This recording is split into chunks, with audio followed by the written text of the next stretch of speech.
With nowhere to go, she decided to spend the night in the igloo, but froze at what she saw.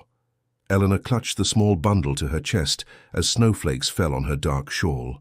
The decision she had made 3 hours earlier now seemed like the only possible one, even though her heart ached with every step she took in the accumulated snow. The baby in her arms whimpered softly, and she knew she needed to find shelter before the cold of the Blue Ridge Mountains became even crueler. The strange structure ahead had caught her attention when she got off the bus on the road. It looked like an igloo made of ice blocks, but there was something different about it. A golden light came from inside, and that meant there might be warmth. Eleanor had no choice left. After what had happened in her hometown, after the discovery that changed everything, she could not go back home. The shawl covering her graying hair was wet from the snow that kept falling. Her trembling hands held the baby carefully, trying to shield him from the icy wind that cut the skin. She knew the decision to leave Asheville without telling anyone had been drastic, but the words she had heard that morning still echoed in her ears like a sentence. When she approached the entrance to the ice structure, Eleanor hesitated. There was no one around, and the silence of the night was broken only by the sound of the wind and the baby's low whimpers. She looked around, searching for signs of life, but the snowy landscape stretched empty in all directions.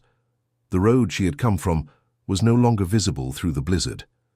Carefully, she crouched down and looked through the opening of the igloo. What she saw took her breath away. The interior was lit by several thick candles arranged in a perfect circle. In the center, there was a blanket spread on the floor, and on it were scattered old photographs, some already yellowed with time. Eleanor recognized some of the faces in those images, but it was one specific photograph that made her heart race. It was a picture of herself, younger, holding a baby in her arms. But it wasn't just any baby.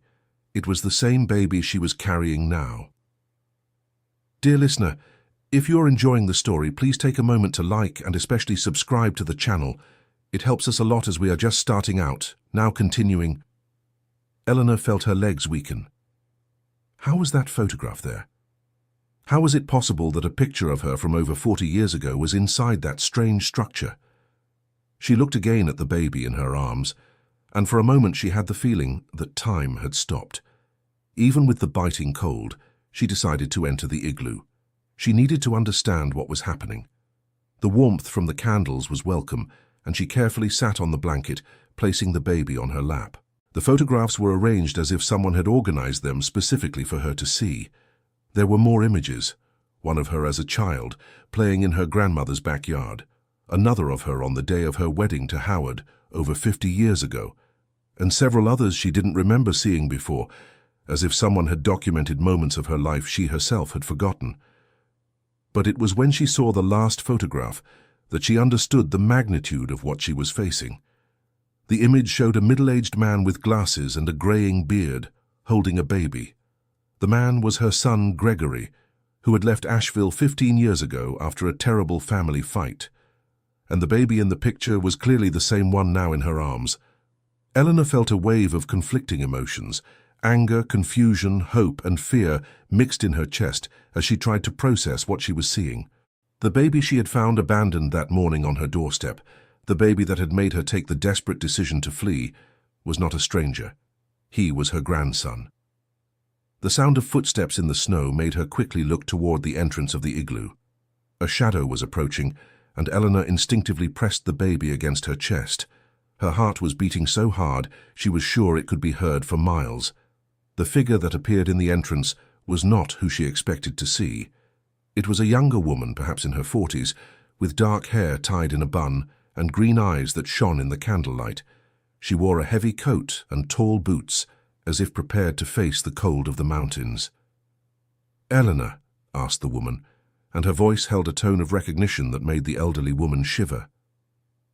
"Who are you? How do you know my name?"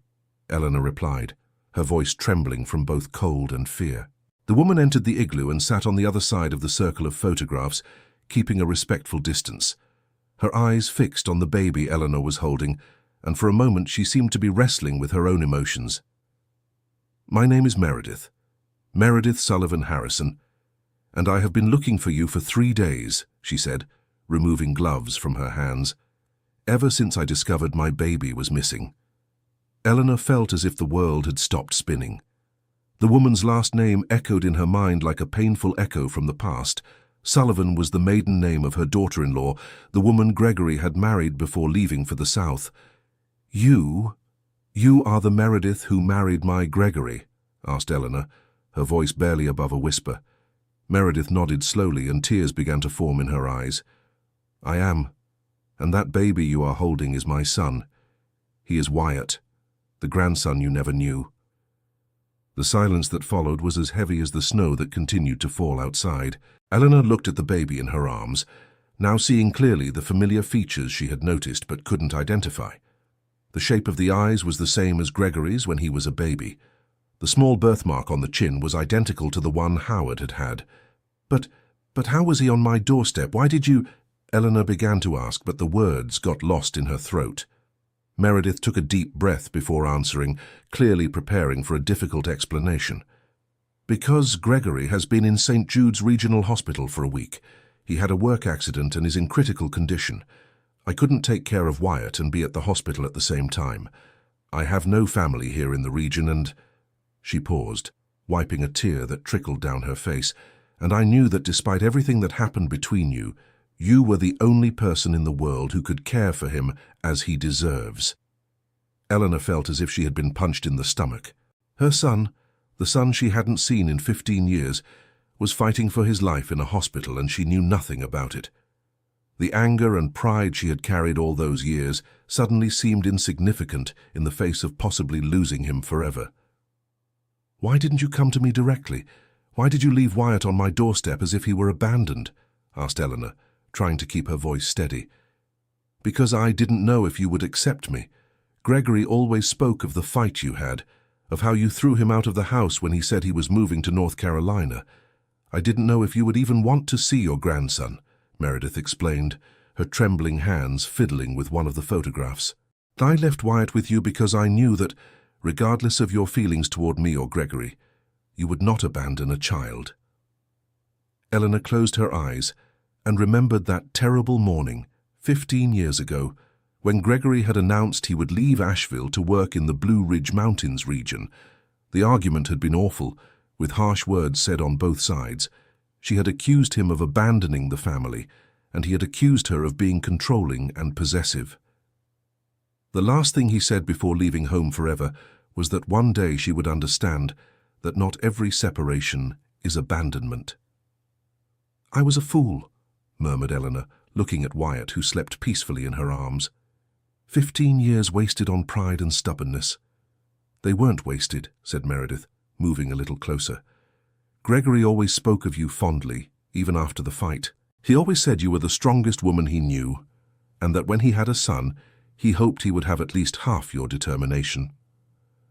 Eleanor looked at Meredith with new eyes. The anger she had felt upon finding Wyatt abandoned on her doorstep was beginning to transform into something else, understanding perhaps, or perhaps just the exhaustion of carrying so much resentment for so long. "Did you build this igloo?" asked Eleanor, looking around. "Gregory built it. 3 years ago, when we found out I was pregnant.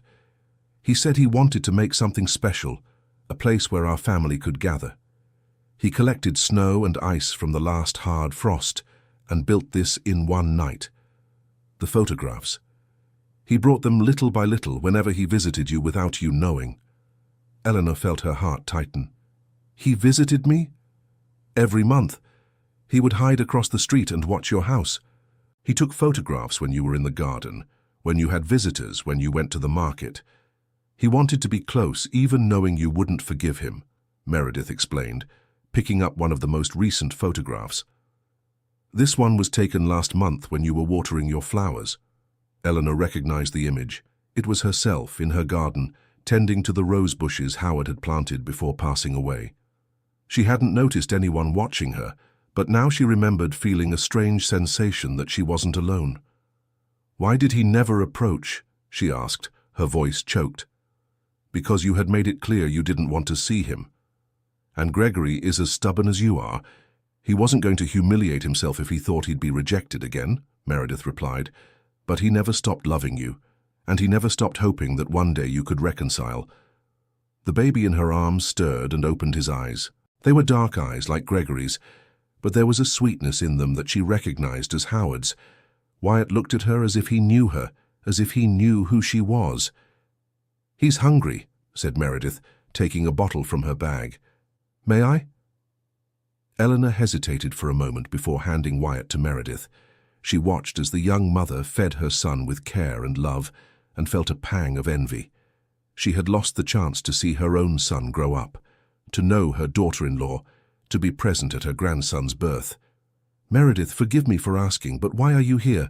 How did you know I would come to this place?" "Because I followed you," Meredith admitted, without taking her eyes off Wyatt. "When I returned home and found my son missing, I knew immediately where he was. I left a note at the hospital explaining to Gregory in case he woke up, and caught the first bus to Asheville. I arrived at your house this afternoon, and a neighbor told me she had seen you leaving with a child in your arms, looking desperate."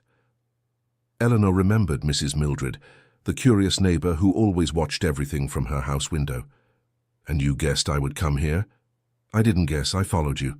I took the same bus as you and got off at the same stop." "I saw you walking toward the Igloo and decided to wait to see what you would do," Meredith explained. "I needed to be sure you weren't going to abandon Wyatt somewhere. I needed to be sure you were the woman Gregory always described." "And am I?" asked Eleanor, genuinely curious about how she was seen through her son's eyes. Meredith smiled for the first time since she had entered the Igloo. "More than he said. He said you were strong, determined, and protective. But he didn't mention you were capable of leaving your own home on a blizzard night to protect a child you believed was a stranger." Eleanor felt tears forming in her eyes. For 15 years, she had wondered if she had made the right decision, letting Gregory leave without trying to stop him. Now, looking at Wyatt and at Meredith, she began to understand that perhaps some separations were necessary for people to grow. "Meredith, I need to see my son." "I need to see Gregory," said Eleanor, determined. "I was hoping you'd say that," replied Meredith, finishing feeding Wyatt. "But there's something you need to know before we go to the hospital. Something about Gregory's accident that could change everything." Eleanor felt her stomach tighten. The way Meredith had said those words carried a weight she couldn't identify, but that frightened her deeply. "What is it?" she asked, bracing for the worst. Meredith hesitated, looking first at Wyatt and then at the photographs scattered between them. The accident wasn't an accident. Gregory was on his way to Asheville when it happened. He had made the decision to come home to try to reconcile with you. The accident happened just 20 kilometers from your town. Eleanor felt as if the air had been sucked from her lungs. Her son had been coming home after 15 years, and she hadn't even known. "How do you know he was coming to see me?" "Because I asked him not to go. We had a terrible fight the night before. I said it was better to leave the past in the past, that you had made it clear you didn't want contact. But Gregory said he couldn't live with the weight of the separation anymore, especially now that Wyatt was here," Meredith explained, her voice faltering. "He said he wanted our son to know his grandmother, and that he was willing to humble himself if necessary. And you didn't want him to come. I was afraid. Afraid you would reject him again, and he would be even more hurt. Afraid you wouldn't accept Wyatt because he was the son of someone you didn't know. Afraid you would turn him away once more, and that this time he would never recover," Meredith confessed, tears streaming freely down her face. Eleanor moved closer to Meredith, and for the first time gently touched the young woman's face. "My dear, I've been a proud fool all these years, but I would never, ever reject my grandson. And if Gregory had the courage to come back after so long, it's because he is stronger than I ever imagined." Meredith leaned into Eleanor's touch like a lost child who had finally found the way home. "He's been unconscious for 6 days. The doctors say he could wake up at any moment, but also that he could—" She couldn't finish the sentence. "No, let's not think about that. Gregory is strong. He will wake up, and when he does, we will be there for him. All of us," said Eleanor, with a determination she hadn't felt in years. "Do you really want to go to the hospital? Even knowing he might not wake up? Even knowing you might have to face the possibility of losing him forever?" asked Meredith. "Especially for that reason. I've already lost 15 years to pride. I won't lose another minute, replied Eleanor, picking Wyatt up in her arms again. Besides, this little prince needs his father.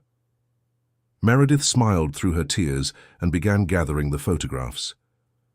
There's something you need to know about these pictures. Gregory didn't just bring them to have a special place for the family. He was planning to give all of them to you on the day you reconciled. Each one has a date on the back and a little message. Eleanor picked up one of the photographs and turned it over. On the back, in Gregory's recognizable handwriting, was written, "Mom, May 15th, 2023. You still water the flowers Dad planted. I hope one day I can help you with that again." She checked other photographs. All had similar messages, little observations about her daily life, expressions of longing and love that Gregory had kept to himself all those years. "He never stopped loving me," murmured Eleanor, more to herself than to Meredith. "Never. Even when I suggested he try to forget, to move on. He always said family is family, no matter what happens, and that one day you'd be a real family again." Eleanor looked at Wyatt, who had fallen asleep again in her arms, and then at Meredith, who watched her with hope in her eyes. "We already are," she said, determined. "We already are a family. Now let's go get Gregory to complete it." The two women began to blow out the candles and put away the photographs. The wind outside seemed to have died down and the snow had stopped falling. It was as if even nature agreed it was time to move forward. As they left the igloo, Eleanor turned one last time to look at the interior of the structure Gregory had built with so much love. That place had been intended as a family meeting point, and that was exactly what had happened. Not in the way anyone had planned, but sometimes the most important meetings are the ones that happen when we least expect them. "Meredith, can I ask a question? How did you manage to keep this place preserved during the blizzard?" asked Eleanor as they walked back to the road. "Gregory taught me some techniques he learned in a survival course. He said he wanted to be prepared for any situation when Wyatt was born, that he wanted to be the kind of father who could protect his family in any circumstance," Meredith explained. "He also left some special candles and blankets here, in case anyone in the family needed emergency shelter." "He thought of everything," said Eleanor, impressed with her son's foresight. "He always thinks of everything. It's a trait he says he inherited from you." They reached the main road, where a taxi was already waiting. Eleanor wondered how Meredith had managed to arrange transportation so quickly, but decided there were more important things to worry about at that moment. The drive to the hospital lasted 40 minutes, during which Meredith told Eleanor about the life she had built with Gregory in recent years. They had met in Charlotte, where Gregory worked as a civil engineer and Meredith as a math teacher. The romance had been quick but solid, and they married after 2 years of dating. "He always talked about you during special occasions, Christmas, birthdays, Mother's Day. He said he missed you most during those times," Meredith said, adjusting the blanket covering Wyatt. "And he always said that when he had children, he wanted them to know the grandmother he loved so much, even if you didn't know it." Eleanor felt a mixture of remorse and gratitude. Remorse for having missed so many important moments in her son's life, and gratitude for discovering that, despite everything, she had never stopped being important to him. St. Jude's Regional Hospital was a modern 3-story building, well lit even at that hour of the night. Meredith guided Eleanor through the corridors with the familiarity of someone who had spent the last few days in that place.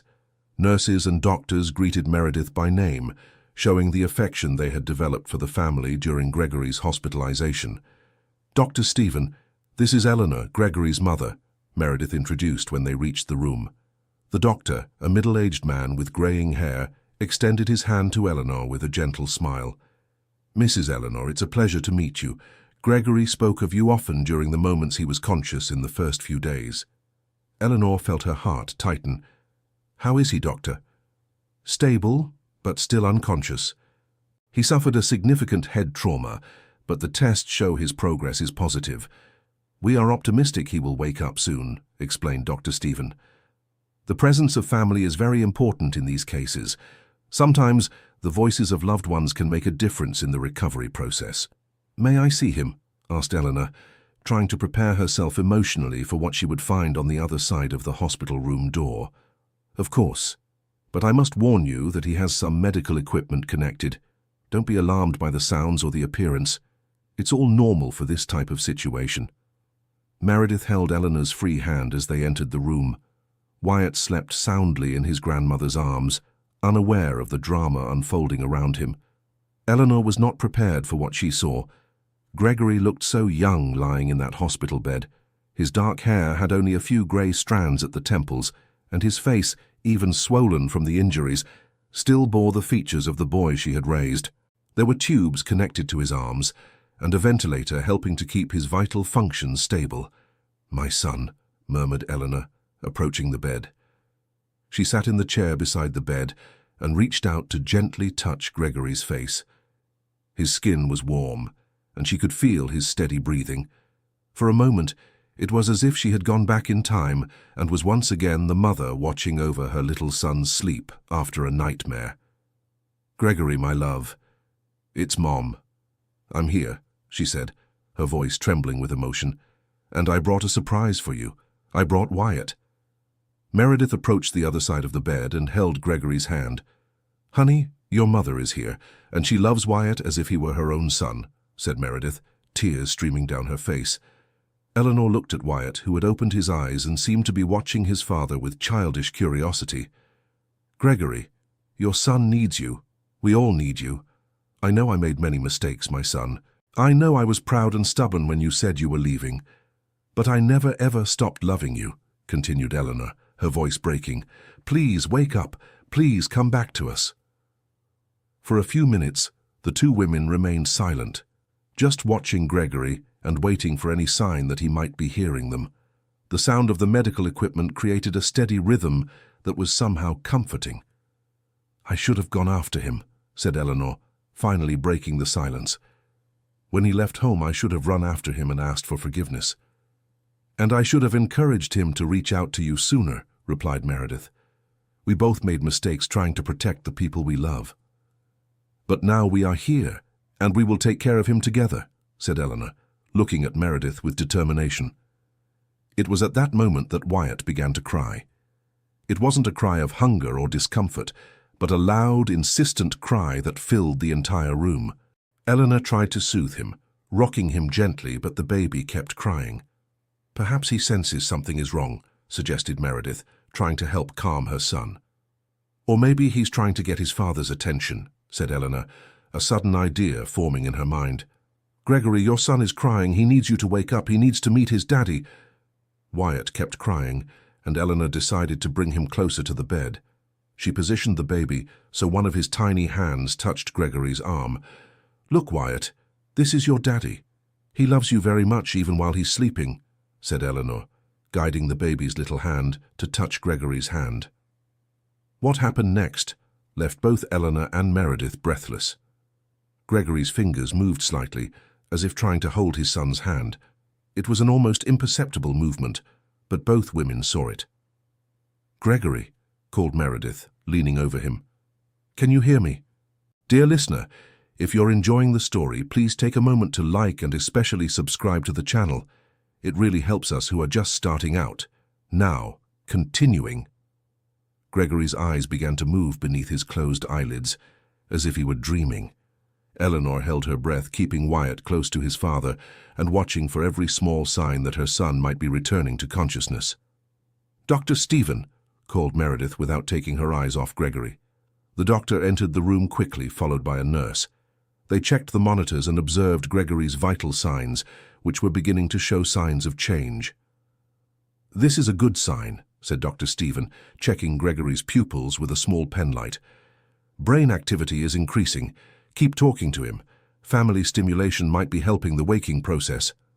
Eleanor leaned closer to Gregory and began to whisper in his ear. "Remember when you were little and had nightmares? I would sit by your bed telling stories until you fell back asleep peacefully. Remember the story of the brave boy who saved dragons instead of killing them," she said, her voice heavy with emotion and memories. "You always said you wanted to be like that boy when you grew up." The movements beneath Gregory's eyelids grew more intense, and his breathing changed its rhythm slightly. "And you did, my son. You became the bravest man I know. You had the courage to follow your dreams, to build a family. To love even when you thought it wasn't returned, continued Eleanor. Now you need to have the courage to wake up and come back to us. Meredith also moved closer and began to speak. Honey, Wyatt is here. Our son needs to meet his father. He needs to hear your stories, learn your lessons, play with you, she said, her voice choked. And I need to apologize for trying to stop you from coming to find your mother. I was wrong. Family is the most important thing in the world. That's when it happened. Slowly, very slowly, Gregory's eyelids began to open. His eyes, still hazy from medication and trauma, tried to focus on what was around him. First, they fixed on the ceiling, then moved toward the sound of the familiar voices. "Gregory?" whispered Eleanor, hardly daring to believe what she was seeing. Gregory's eyes first met Meredith's, and a faint, weak smile formed on his lips.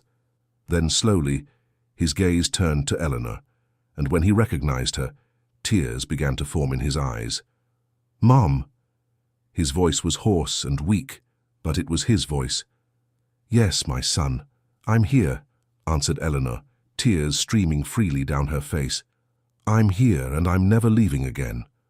Gregory tried to move, but Dr. Stephen gently intervened. "Easy, Gregory. You've had an accident and you're recovering. Don't try to move too much just yet," instructed the doctor, visibly pleased with the patient's progress. "Wyatt?" asked Gregory, his voice still weak but full of concern.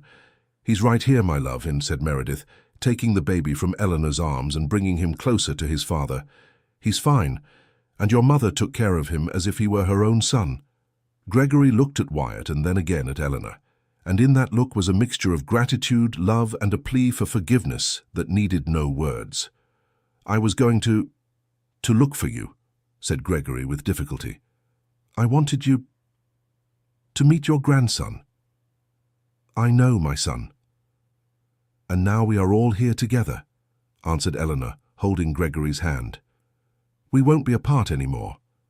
Dr. Stephen made some additional checks and confirmed that although Gregory would still need a few days in the hospital to recover completely, his awakening was an excellent sign that there would be no permanent damage. "You can stay with him for a few more minutes, but then he needs to rest. The recovery process will still take some time," explained the doctor before leaving the room. When they were alone, Eleanor, Meredith, and Gregory remained silent for a few moments, simply enjoying the fact that they were together. Wyatt had stopped crying and was sleeping peacefully in Meredith's lap, as if he knew everything was all right now. "Mother, forgive me?" asked Gregory, his voice still weak but laden with emotion. "Forgive you for what, my son? You did nothing wrong. The one who needs forgiveness is me for being so proud and stubborn," answered Eleanor, gently stroking Gregory's face. "We both made mistakes," said Meredith, including herself in the conversation. "I shouldn't have tried to stop you from coming. And you, Eleanor, shouldn't have let pride speak louder than love. But what matters is that we are all here now." "Meredith, can I ask you something?" said Eleanor, looking at the daughter-in-law she had just met. "Can you call me Mother? Because that's what you are to me now. You are my daughter and Wyatt is my grandson, and we are a family." Meredith began to cry again, but this time they were tears of joy. "I would love to, Mother," she said, the word coming naturally from her lips. Gregory watched the scene between his mother and his wife with a weak but genuine smile. It was everything he had dreamed of during all those years of separation, having his family together and at peace. "Mother, are you going back to Asheville?" asked Gregory, a shadow of worry passing through his eyes. "Only if you come with me," answered Eleanor, determined. "Or if you prefer, I can move here. The important thing is that we won't be apart anymore." "The house here is small, but we can make it work," said Meredith, immediately thinking of the practical possibilities. "Or we could all go back to Asheville," suggested Gregory. "I always wanted to show our city to Wyatt, and my company has a branch there. Maybe I can request a transfer." "Let's think about that when you're better," said Eleanor, not wanting to pressure anyone into making important decisions at that moment. "What matters is that we are together." A nurse discreetly entered the room and indicated it was time for Gregory to rest. Eleanor and Meredith prepared to leave, but Gregory held his mother's hand. "Mother, that igloo, did you go there?" "I did. I saw all the photographs. I saw how you never stopped loving me even when I didn't deserve it," answered Eleanor, moved. "You always deserved it. I was the one who didn't know how to express it the right way when I was younger," said Gregory. "But now we know, and we'll have plenty of time to make up for these 15 years. Yes, we will, my son. We will have a lot of time." Eleanor and Meredith left the room and walked through the hospital corridors toward the lobby. The day was dawning, and the first rays of sun came through the windows, creating a cozier atmosphere in the hospital setting. "Where are you staying?" asked Eleanor, realizing she hadn't thought about the practical aspects of the situation. "I was sleeping here at the hospital. There's a waiting room with reclining chairs where some patients' family members stay," explained Meredith. "But now that you're here, maybe we can look for a hotel." "Nonsense. You'll stay at my house," said Eleanor, determined. "It's a 2-hour drive from here to Asheville, but that way Wyatt can have a more suitable environment to sleep and you can eat properly." "Are you sure? We don't want to be a bother." "Meredith, you are my daughter now. Wyatt is my grandson. My house is your home," interrupted Eleanor. "Besides, I don't intend to stay away from Gregory during his recovery. Let's do this. We sleep at home, come back here in the morning, stay with him during the day, and at night we return home, until he's discharged." Meredith smiled, feeling truly welcomed by a family for the first time in years. Her own parents had passed away when she was young, and she had no siblings or close relatives. Having a mother-in-law who treated her like a daughter was more than she had dared to dream of. "Then it's settled. Let's go home," said Eleanor, picking Wyatt up in her arms again. "And on the way you can tell me more about my son and about the life you built together." The taxi that took them back to Asheville was quiet for a few moments, both of them processing everything that had happened in the last few hours. Wyatt slept peacefully, and the landscape of the Blue Ridge Mountains stretched out the window, still covered by a thin layer of snow that glistened under the first rays of sunlight. "Eleanor, can I ask you a question?" said Meredith, finally breaking the silence. "Of course, dear, anything. When you found Wyatt on your doorstep, what went through your mind? Didn't you think it was strange for someone to abandon a baby right at your house?" Eleanor reflected for a moment before answering. "You know, at that moment I was desperate. My first reaction was one of protection. There was a helpless child who needed care. But later, when I looked closely at his face, I felt something familiar. I couldn't identify what it was, but there was something in the way he looked at me that reminded me of someone," explained Eleanor. "And there's one more thing. 15 years ago, on the day Gregory left home, I made a promise." "What kind of promise?" "I promised that if one day a child needed my help, I wouldn't hesitate to help. It was my way of trying to redeem the mistakes I had made as a mother," confessed Eleanor. "I thought that if I couldn't take care of my own son anymore, at least I could take care of other children in need." "And have you kept that promise before?" "A few times. I helped children in the neighborhood, looked after neighbors' kids when they needed to work, did volunteer work at a local daycare. But I had never encountered a situation as intense as Wyatt's," answered Eleanor. Meredith smiled, understanding even more the generosity of the mother-in-law she had just met. "Gregory always said you had a huge heart. Now I understand what he meant." "He really said that?" asked Eleanor, surprised. "Often, especially when he talked about his childhood. He said you always put the family's needs before your own, and that's how he learned what it meant to love unconditionally." Eleanor felt a wave of emotion upon hearing those words. During all those years of separation, she had wondered if she had been a good mother, if Gregory held good memories of his childhood. Knowing that he spoke of her fondly to his wife was more comforting than she had imagined. "Meredith, tell me about your wedding." "How was it?" asked Eleanor, curious about one of the most important moments of her son's life that she had missed. "It was simple but very beautiful. We celebrated in a small church in Charlotte, with a few friends and co-workers. Gregory was very sad because you weren't there, but he said he understood," recounted Meredith. "In fact, he kept a photo of us from the wedding specifically to show you when you reconciled." "He kept a photo?" "He did. It's in his wallet. He always carries it, and there's a dedication on the back that he wrote for you." Eleanor felt tears forming in her eyes again.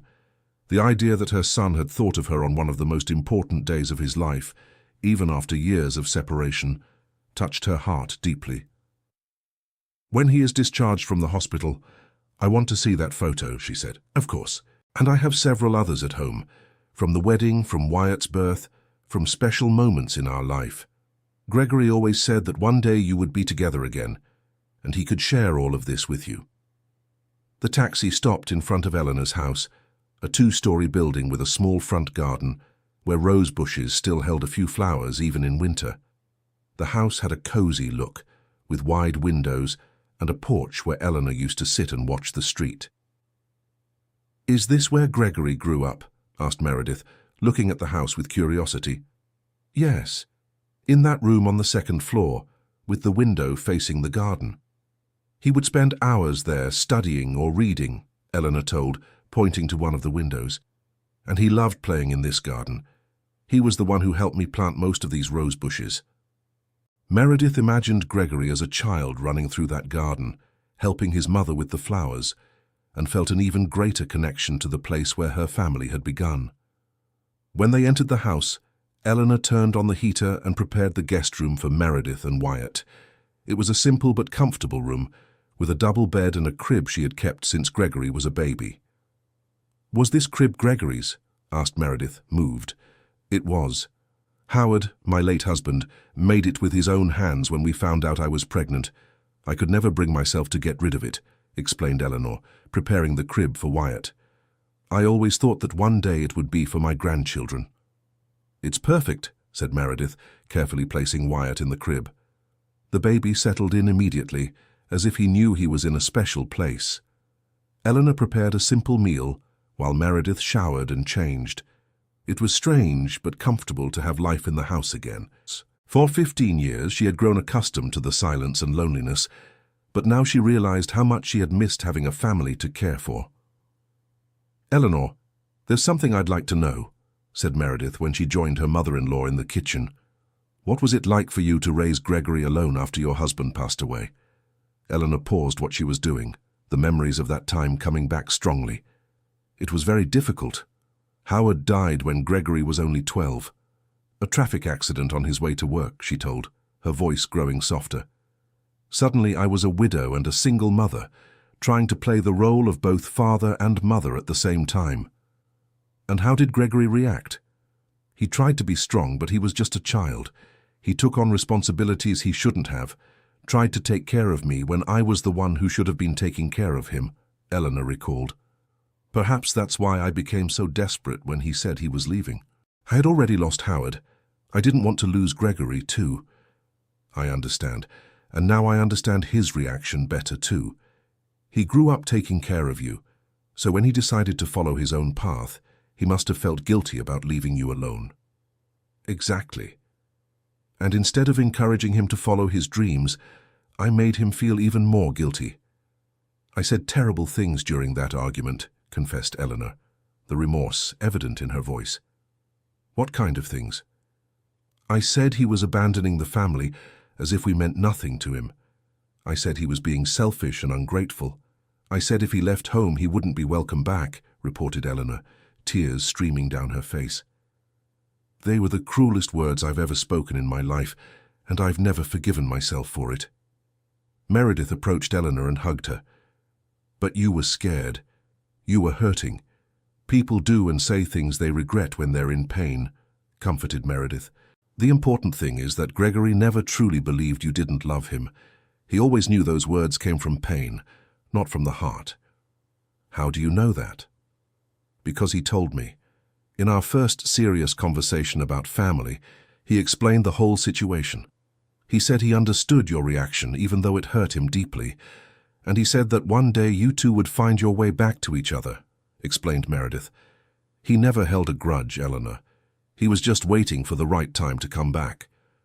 "And that time is now?" asked Eleanor. "It came when Wyatt was born. Gregory said that becoming a father made him completely understand the love you felt for him, and that he didn't want his son to grow up without knowing his grandmother. the way he had grown up without knowing his paternal grandparents. Eleanor remembered that Howard's parents had passed away before Gregory was born, and she had always regretted that her son never knew his paternal grandparents. "Was he coming home to give me a second chance?" she asked. "He was coming home to give you both a second chance, and to introduce Wyatt to the grandmother he knew would love him unconditionally, even before meeting him." At that moment, Wyatt began to cry in the next room. Meredith got up to attend to him, but Eleanor intercepted her. "Let me go. I want to take care of my grandson," she said, a genuine smile lighting up her face. Eleanor went to the room and picked up Wyatt, rocking him gently while murmuring loving words. The baby quickly calmed down in her arms, as if recognizing his grandmother's touch. "My little prince," she whispered, looking into Wyatt's dark eyes, watching her with curiosity. "You were the angel who brought our family back together. Your arrival changed everything." Meredith watched from the doorway, moved to see the natural connection between her mother-in-law and her son. It was exactly as Gregory had described. Eleanor had a natural gift for caring, for loving, for protecting. "He likes you," commented Meredith, entering the room. "And I already love him as if he were my own child," replied Eleanor. "You know, when Gregory was a baby, I used to spend hours just watching him sleep, wondering what kind of man he would become. Now, looking at Wyatt, I can see so much of my son in him." Gregory did the same thing when Wyatt was born. He would spend hours watching our son sleep, imagining the future. And he always said he hoped Wyatt would inherit his kindness and determination, shared Meredith. "And your intelligence and sensitivity," added Eleanor, "because that's what I see in you, Meredith. A strong, intelligent, and sensitive woman who built a beautiful family with my son." "Thank you. That means a lot to me," said Meredith, touched. Wyatt had fallen asleep again in Eleanor's arms, and she carefully placed him back in the crib. The two women left the room and headed to the living room, where Eleanor had prepared tea and some cookies. "Meredith, tell me more about Gregory's work. Is he happy with what he does?" asked Eleanor, curious about the details of her son's life. "Very happy. He works on sustainable construction projects, developing solutions for affordable housing that are both economical and environmentally responsible," explained Meredith with pride. "It's work he considers a mission, not just a profession." "That sounds just like him. Since he was a child, he was concerned with helping others. He always brought injured animals home, always shared his toys with children who had less," remembered Eleanor. "I'm happy to know he found a way to do that professionally. And he is highly respected in the field.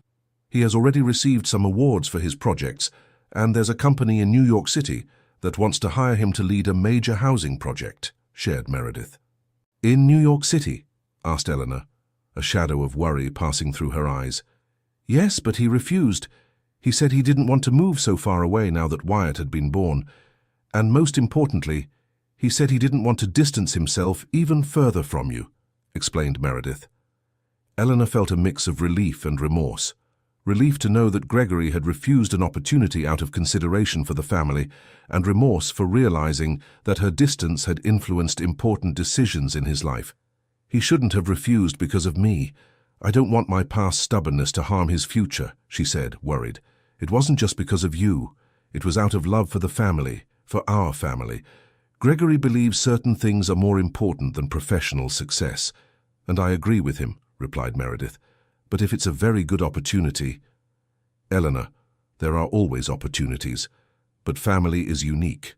"We didn't want to miss the chance to rebuild our bond with you," interrupted Meredith. "Besides, Gregory has plans to open his own firm here in the region. He believes he can do equally important work here, closer to the people he loves." Eleanor smiled, proud of the wisdom and maturity her son had developed over the years. "He became a better man than I ever imagined he could be," she said. "He became the man you taught him to be. Even without realizing it, even during those years of separation, the values you planted in him kept growing," replied Meredith. The two women talked for a few more hours, sharing stories, memories, and plans for the future. It was as if they were recovering 15 years of lost conversations in a single night. When they finally decided to sleep, it was almost noon. Eleanor showed Meredith how everything worked in the house and assured her she was welcome to use anything she needed. Tomorrow we go back to the hospital very early, said Eleanor. I want to be there when Gregory wakes up. Me too, and thank you, Eleanor, for everything, for taking care of Wyatt, for welcoming me, for being exactly the mother-in-law I always dreamed of having, said Meredith, hugging the older woman. Thank you, my daughter, for loving my son as he deserves and for giving me the most precious gift I could receive, a second chance to be a grandmother, replied Eleanor, returning the hug. Dear listener, if you are enjoying the story, please take a moment to leave a like and especially subscribe to the channel. It helps us a lot as we are just starting out, now continuing. That night, Eleanor slept better than she had in years. For the first time in 15 years, her house was full of life, family, and love again. And for the first time in a long while, she was certain everything would work out. Meredith, in turn, slept with the peace of someone who had finally found her place in the world. To have a family, a mother-in-law who welcomed her as a daughter, a grandson who would be raised with love by multiple generations, was more than she had dared to dream. Wyatt slept peacefully in his family cradle, surrounded by the love of his grandmother and his mother, waiting for the day his father would be back home to complete the circle of love that had formed. The next morning, the 3 generations of the family headed to the hospital again. Gregory was awake and much more alert than the previous day. When he saw his mother entering the room with Wyatt in her arms, his smile lit up the entire space. "Good morning, my son," said Eleanor, approaching the bed. "How are you feeling today?" "Better, much better," replied Gregory, his voice already stronger, "and very happy to see you all here together." "How is the pain?" asked Meredith, caressing her husband's face. "Manageable. Doctor, Stephen said I could be discharged in another 2 or 3 days if progress continues to be positive," informed Gregory. "And I'm already planning how we'll spend our first Christmas together in 15 years. Eleanor smiled, fulfilled to hear Gregory talking about the future with such hope. "You know Christmas is only 3 weeks away, right?" she teased. "Perfect. Enough time for me to recover completely, and for us to plan the best Christmas dinner this family has ever had," replied Gregory, excited. Dr. Stephen entered the room to do his morning assessment and was impressed with Gregory's improvement. "It's remarkable how the presence of family can speed up recovery," commented the doctor. "Your vital signs are excellent and the neurological response is far above what we expected at this stage." "Doctor, can he really be discharged in 2 or 3 days?" asked Eleanor. "If progress continues like this, yes. He'll need regular medical follow-up for a few weeks, but there's no need for a prolonged hospital stay," confirmed Dr. Stephen. "Of course, he'll need to avoid physical exertion and strictly follow medical prescriptions." "Don't worry, Doctor. He'll have 3 women to make sure he follows all the instructions," joked Meredith, making Gregory laugh. After the doctor left, Gregory asked to hold Wyatt. Meredith carefully placed the baby in his father's arms, and Eleanor watched emotionally as father and son reunited after the difficult days they had been through. "Hello, my prince. Daddy is here," whispered Gregory, looking into Wyatt's eyes. "Sorry for sleeping so long, but now I'm awake and I won't be away from you anymore." Wyatt seemed to recognize his father's voice and smiled, one of those baby smiles that melt any heart. Eleanor felt tears of joy forming in her eyes as she watched the scene. "Mom, thank you," said Gregory, looking at Eleanor over Wyatt's head. "For what, my son?" "For taking care of my family when I couldn't, for accepting Meredith as your daughter, for loving Wyatt as if he were your own grandson, for forgiving me," replied Gregory, emotional. "There's nothing to forgive, my love, and there's nothing to thank. That's what families do, they take care of each other," replied Eleanor, gently touching Gregory's head. "Mom, I wanted to tell you about my plans for when I'm discharged," said Gregory. "Meredith and I talked last night and we'd like to move back to Asheville. We want Wyatt to grow up near his grandmother, and I want to open my office there." Eleanor felt her heart race with joy, but also with worry. "Are you sure? I don't want you to make this decision just because of me. You've built a life here." "Mom, our life is where our family is, and our family is with you," interrupted Meredith. "Besides, Wyatt deserves to grow up in the city where his father grew up, playing in the same garden, learning the same traditions." "And I've always wanted to come back home," added Gregory. "The only thing stopping me was pride. Now that we've overcome that, there's nothing stopping us from being a complete family." Eleanor couldn't contain her emotion and began to cry with joy. Having her family back, having the house full again, being able to watch her grandson grow and participate in every important moment of their lives was more than she had dared to dream. "So it's decided. You'll live with me until you find a house of your own in the city," she said, determined. "Actually, Mum, we were thinking of renovating the house, expanding it a bit, making a home office for me, preparing a bigger room for Wyatt. If you agree, of course," suggested Gregory. "Agree? I'd love that. That house has always been too big for me alone. Having you living there for as long as needed would be a dream come true," replied Eleanor excitedly. "And what about the igloo?" asked Meredith, curious. "What will we do with that special place?" Gregory smiled, an idea clearly forming in his mind. "We'll keep it. We'll renovate it, improve the structure, make it a permanent place for family gatherings. A place where Wyatt can play when he's older, where we can get together on special occasions," he suggested. "Like a family refuge?" asked Eleanor, liking the idea. "Exactly. A place that symbolizes our reunion, our second chance, our unconditional love," confirmed Gregory. The following days passed quickly. Eleanor and Meredith took turns between the hospital and the house, caring for Gregory and Wyatt, planning the future, and strengthening the bonds that had been rebuilt. Dr. Stephen was impressed with the speed of Gregory's recovery and confirmed he could be discharged on the third day. On the morning of the discharge, the entire medical team gathered to say goodbye to the family that had won everyone's heart at the hospital. Nurses brought small gifts for Wyatt, and Dr. Stephen made a point of personally giving the instructions for the recovery period. "You are a special family," the doctor said to Eleanor, Meredith, and Gregory. It was a privilege to witness not only Gregory's physical recovery, but also the emotional healing of the entire family. "Thank you, Doctor, for everything," replied Gregory, shaking the doctor's hand. "You gave us back much more than just my health. You gave us the chance to be a family again." The drive back home was emotional. Gregory watched the familiar landscapes of the Blue Ridge Mountains and Asheville with new eyes, like someone who was truly returning home after a long journey. When they arrived at Eleanor's house, Gregory stood on the sidewalk for a few minutes, just looking at the facade of the house where he had grown up. Nothing had changed much on the outside, but he knew everything would be different from now on. "Welcome back, my son," said Eleanor, putting her arm around Gregory's shoulders. "It's good to be home, Mum. It's really good to be home." They entered the house together, and Gregory revisited each room with the nostalgia of someone rediscovering lost treasures. His room was still exactly as he had left it 15 years before, with his engineering books, his technical drawings, and some family photographs. "You kept everything the same?" he asked, moved. "I could never change anything. I always held out hope that you'd come back one day," confessed Eleanor. Meredith observed the room where her husband had grown up with curiosity and affection. There were traces of the dreamy boy who had become the determined and loving man she had married.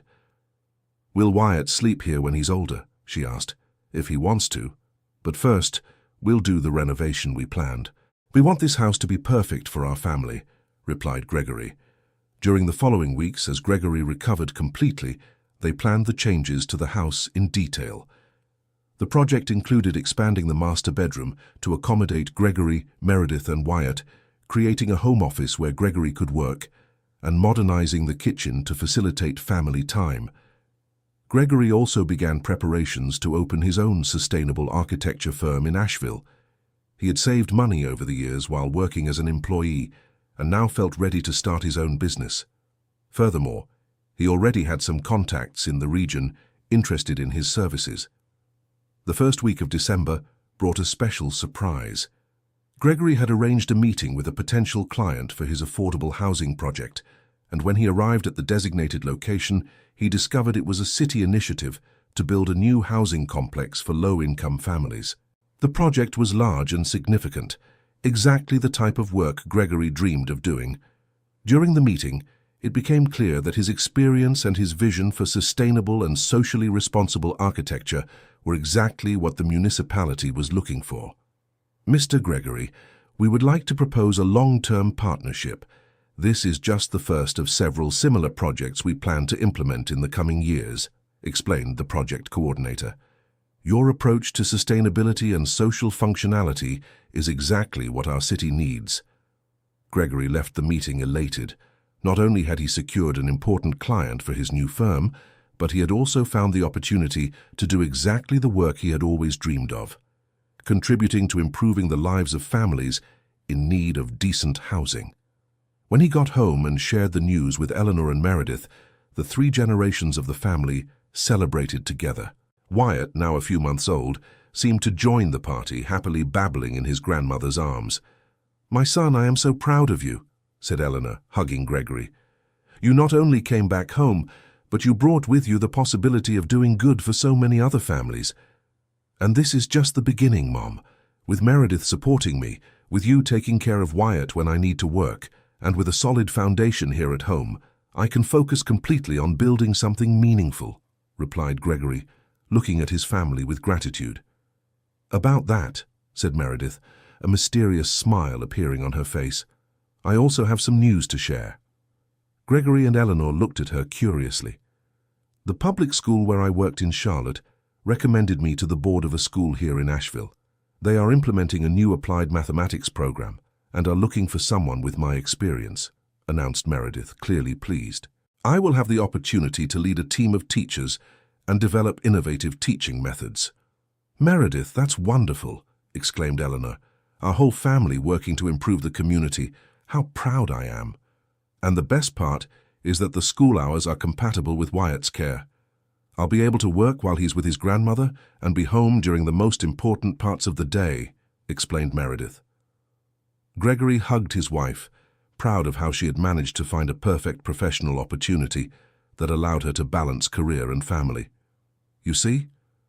Everything is falling perfectly into place. It's as if fate were conspiring to keep our family together," he commented. "It's not fate, my son, it's love.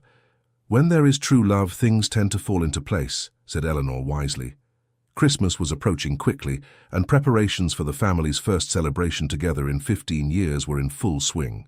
Eleanor had invited some close neighbors and longtime friends, and Meredith was learning the family's traditional recipes. Gregory, even still in the recovery process, insisted on participating in all the preparations. He had decorated the house with Christmas lights, set up a special tree in the garden, and was planning a surprise for his mother and his wife. 2 days before Christmas, Gregory asked Meredith and Eleanor to accompany him to the igloo he had built years before. The place was exactly as they had left it on the night of their reunion, but Gregory had special plans for it. "I want to rebuild this place, not just renovate, but completely rebuild it, making it a permanent and special space for our family," he explained, walking around the ice structure that was beginning to melt with the approach of summer. "What do you mean, son?" asked Eleanor. "I want to build a small wooden house here, cozy and rustic, that can serve as our family retreat, a place where we can come when we want to be together, celebrate special occasions, or simply escape the routine," explained Gregory, his eyes shining with the vision he had in mind. "And you're going to design this house?" asked Meredith, interested in the idea. "We're going to design it together. Each of you can suggest elements you'd like to see included. I want it to be a truly family project," replied Gregory. Eleanor looked around at the snowy landscape, imagining what it would be like to have a small retreat in that very special location. The idea of having a place that symbolized the family's reunion, where future generations could meet and create memories, moved her deeply.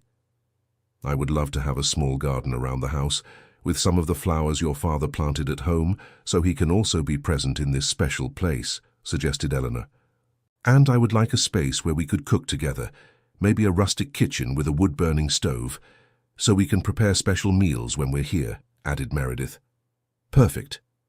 And I will include a small workshop where Wyatt can play and learn about construction when he's older. I want this place to be special for all ages," said Gregory, already visualizing the complete project.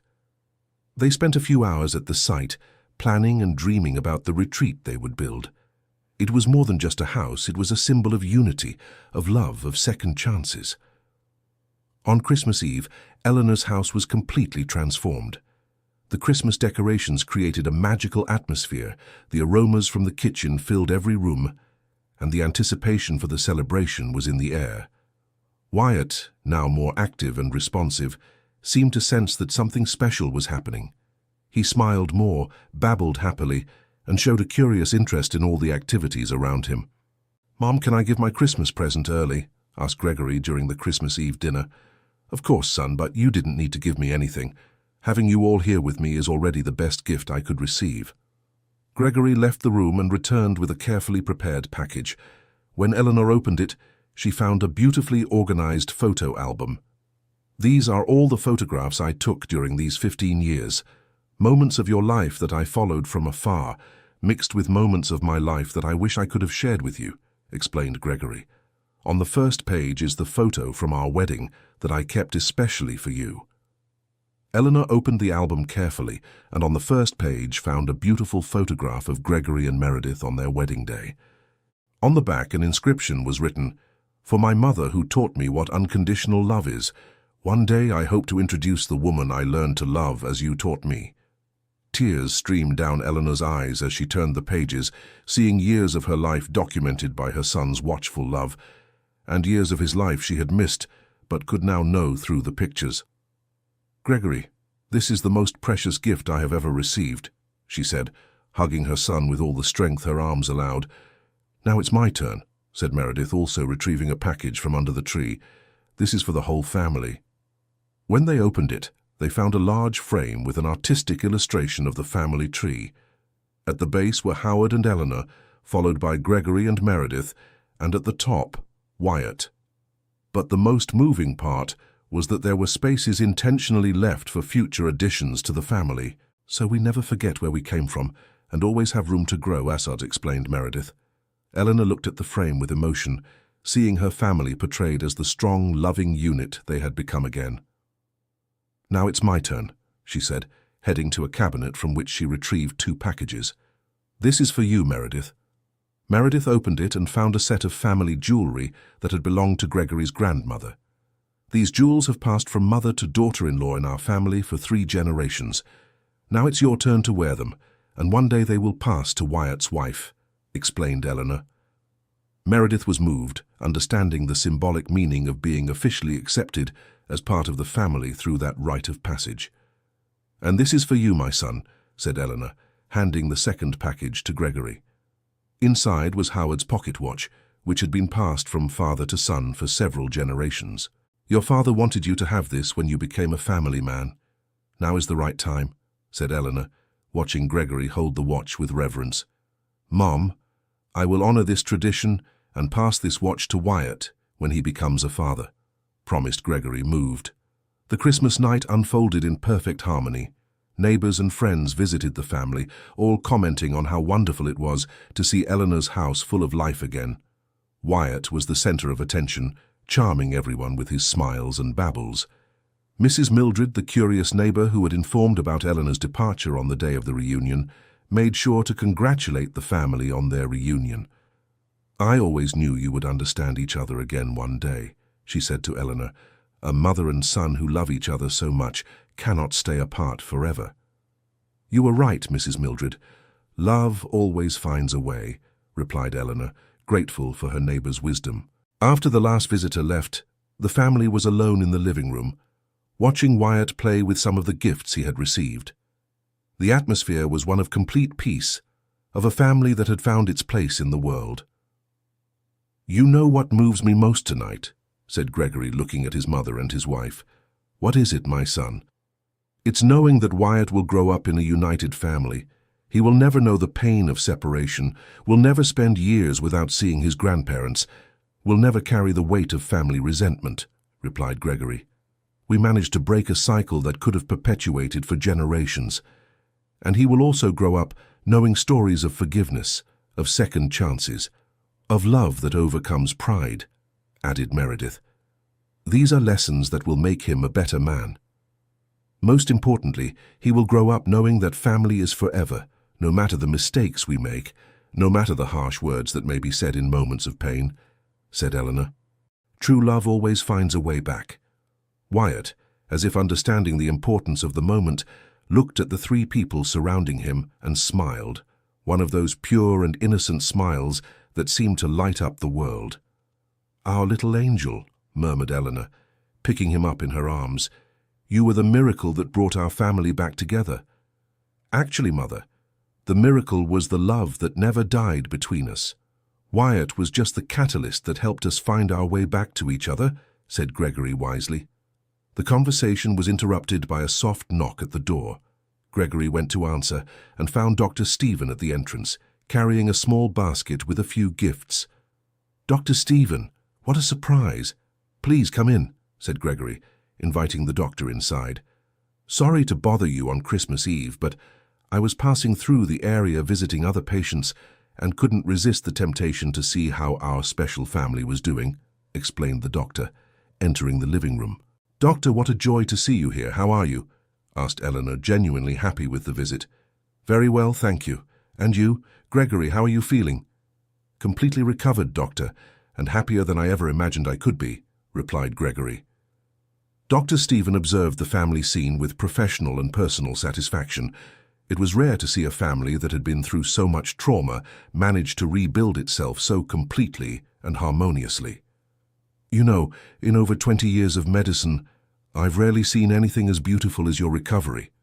Not just Gregory's physical recovery, but the emotional recovery of the whole family," said the doctor, moved.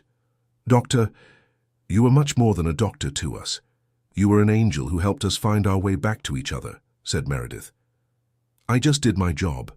The ones who performed the miracle were you, with love, forgiveness, and the determination to rebuild family bonds," replied Dr. Stephen.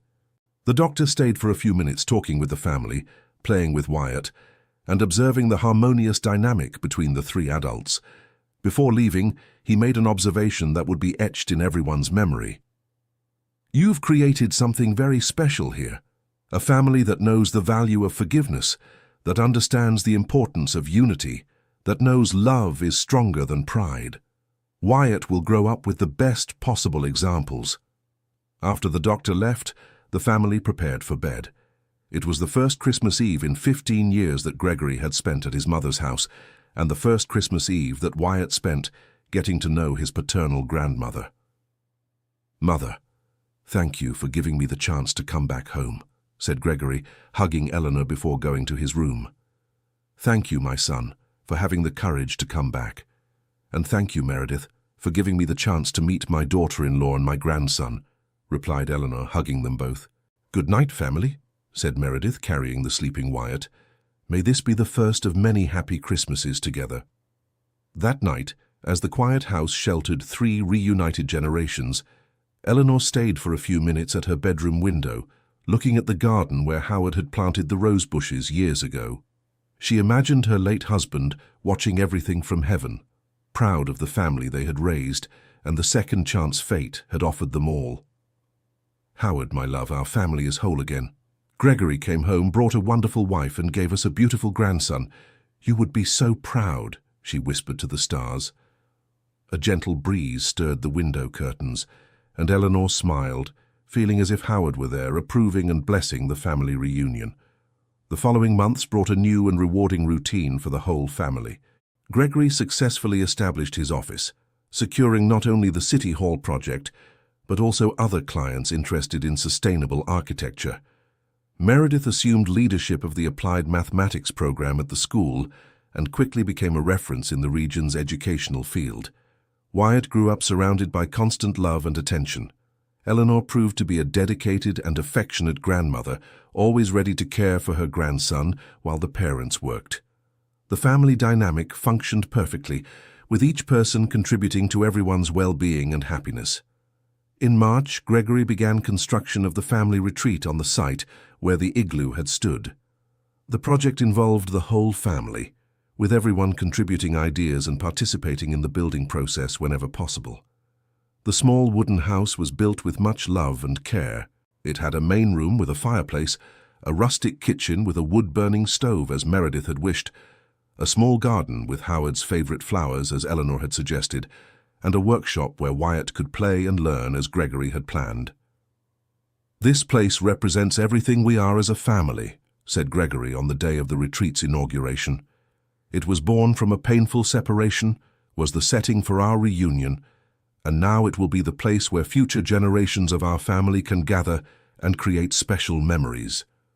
It's our sacred place, added Meredith, where we can always come when we want to remember the importance of love and forgiveness. Eleanor looked at the small building with tears of joy in her eyes. 15 years ago, when Gregory had left home, she had never imagined that one day she would have a family retreat built by her son's hands, where she could play with her grandson and live harmoniously with her daughter-in-law. "Howard would be so proud to see what our son has built," she said, moved. That first afternoon at the retreat, they prepared a simple meal on the wood-burning stove, played with Wyatt in the garden, and spent hours talking about plans for the future. It was the realization of a dream of family unity that had seemed impossible for a long time. When autumn arrived, it brought a special surprise. Meredith discovered she was pregnant again. The news was met with an explosion of joy by the whole family. "Wyatt is going to have a little brother or sister," announced Meredith during a family dinner. "Meredith, how wonderful!" exclaimed Eleanor, hugging her daughter-in-law. "Our family is going to grow even more." Gregory was moved by the news, imagining 2 children growing up in the family harmony they had managed to build. "This baby will be born into a united family. We'll grow up knowing all the grandparents from day one. We'll have an older brother to teach them about love and unity," he said, hugging Meredith. "And we'll have the most dedicated grandmother in the world to spoil them," joked Meredith, looking at Eleanor. I'm going to be the most present and caring grandmother these children could have," promised Eleanor, already mentally planning how to care for 2 grandchildren.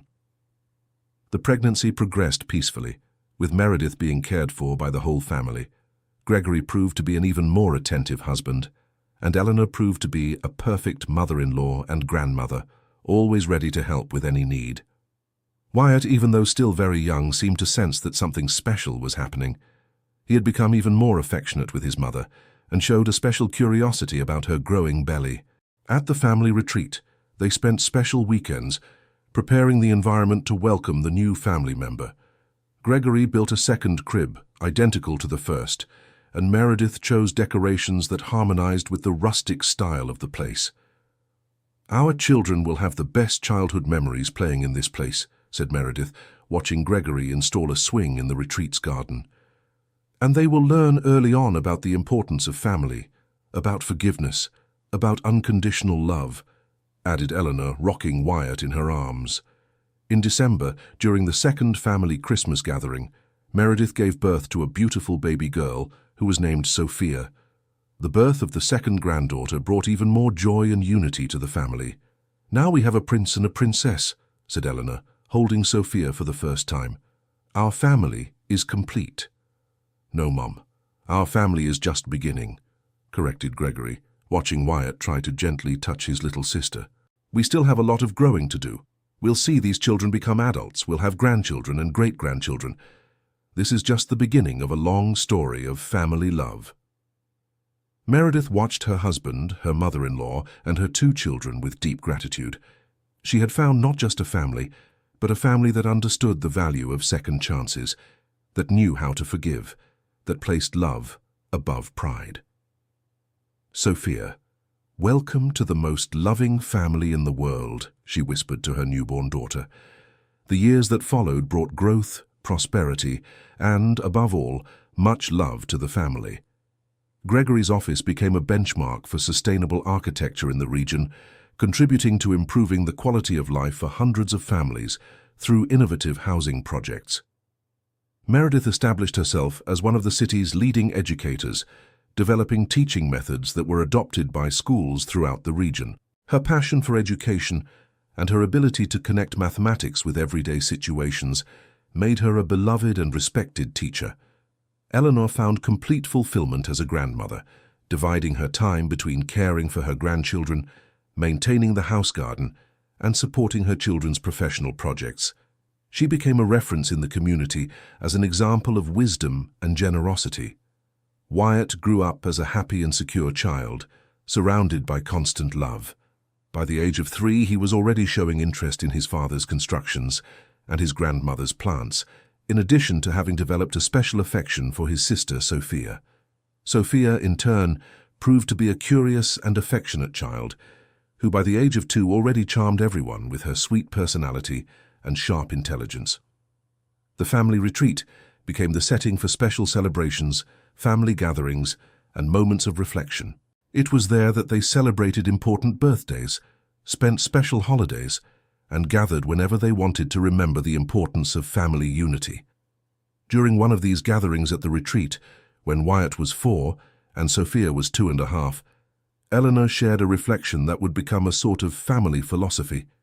"Do you know what the greatest gift this family can give to the world?" she asked, watching the grandchildren play in the garden while Gregory and Meredith prepared lunch. "What, Mom?" asked Gregory, curious. "The example that it's possible to start over, that it's possible to forgive, that love is stronger than pride, that family is more important than differences, that it's never too late to do the right thing," answered Eleanor wisely. "You're right. Our story can inspire other families going through similar difficulties," agreed Meredith. "And our children will grow up knowing that family problems can be overcome, that separations can be healed, that love always finds a way," added Gregory. That day, they decided to begin documenting the family's story in a more formal way. Gregory suggested they write a book telling the journey of separation, reunion, and family rebuilding. Meredith proposed creating a blog where they could share reflections on family and education. Eleanor suggested organizing community meetings where they could share their experiences with other families. "Let's turn our story into a tool to help others," said Gregory, excited about the possibilities. "And let's make sure Wyatt and Sophia grow up knowing their family has a mission to spread love and hope wherever they go," added Meredith. In the following years, the family indeed became a cornerstone of the community. The book they wrote about their journey was published by a local press and became a regional success. Meredith's blog about education and family gained followers across the country. Eleanor's talks on family wisdom and second chances became sought-after events at churches, schools, and community centers. Gregory continued to grow professionally, always maintaining a balance between success and family. His housing projects gained national recognition, and he was invited to speak at conferences on sustainable architecture in several major U.S. cities. Most importantly, however, Wyatt and Sophia were growing up in an environment of love, security, and purpose. They learned early on about the importance of family, forgiveness, second chances, and how to turn difficult experiences into opportunities for growth. When Wyatt turned 6 and Sophia 4, the family organized a special party at the retreat. They invited friends, neighbors, colleagues, and people who had been touched by the family's story over the years. Dr. Stephen, who had become a close family friend, made sure to be present for the celebration. "You know, I've followed many families throughout my medical career, but I've never seen a transformation as complete and beautiful as yours," he said during his speech at the party. "You've proven that love truly is the best medicine." Mrs. Mildred, the neighbor who had witnessed the family's entire journey, also made a point of sharing her thoughts. "I saw the pain in Eleanor's house for 15 years, and now I see the joy that overflows from that house every day. It's a modern miracle," she said, moved. During the party, several people shared how the family's story had inspired changes in their own lives. Some separated families reconciled after hearing Eleanor's talks. Some couples in crisis found hope in Gregory and Meredith's example. Some children learned about forgiveness through the stories Wyatt and Sophia shared at school. "Our family has become larger than we ever imagined," observed Meredith, looking at all the people gathered at the retreat. "We are not just Eleanor, Gregory, Meredith, Wyatt, and Sophia. We are everyone who has been touched by our love." "That's what happens when we choose love over pride," said Eleanor. "Love multiplies and spreads, touching lives in ways we can't even imagine." As the party drew to a close and people began to say their goodbyes, the family was left alone at the retreat, watching the stars and reflecting on all they had achieved. "Mom, thank you for teaching me the value of perseverance," said Gregory, hugging Eleanor. "Thank you, my son, for teaching me the value of forgiveness," she replied. "And thank you both for teaching me the value of true family," added Meredith, joining the hug. Wyatt and Sophia, tired but happy, snuggled between the adults, feeling safe in the love surrounding them. "Daddy, can we come here always?" asked Wyatt, looking around the retreat. "Always, my son. This place was made for our family, for all the generations that will come after us," replied Gregory. "And when you grow up and have your own children, you can bring your children here too," added Eleanor. "This place will hold our story forever." "What story is that, Grandma?" asked Sophia, curious. "It's the story of a family that got lost and found its way back again. From people who chose love over anger, forgiveness over resentment, togetherness over separation," explained Eleanor, smiling at her granddaughter. "Is it a beautiful story?" asked Wyatt. "It's the most beautiful story in the world," replied Meredith, "and you two are the continuation of that story."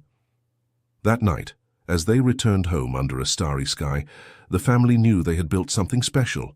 Not just a house, not just a refuge, but a legacy of love that would be passed down from generation to generation. Years later, when Wyatt became a young architect like his father and Sophia an educator like her mother, when they brought their own children to play at the family refuge, when Eleanor became a great-grandmother and could see her lineage multiply in love and harmony, everyone would remember that snowy night when a woman decided to sleep in an igloo and discovered far more than she could have imagined. She discovered that family is the most precious treasure there is. That forgiveness is the key to true happiness, that unconditional love can overcome any obstacle, and that sometimes you have to be completely lost to truly find yourself. The story of the family that began with a painful separation and transformed into an example of unity and love would continue to be told for many generations. At the family refuge, in Eleanor's talks, in the book they wrote, in the lives they touched, and especially in the hearts of two children who grew up knowing that no matter what happens in life, family is forever. End of story. And you, dear listener, what did you think of the journey of Eleanor, Gregory and Meredith? Tell us in the comments which part moved you the most, and if you've ever experienced something similar. Your story might inspire someone. Don't forget to like and subscribe for more heartwarming stories like this one.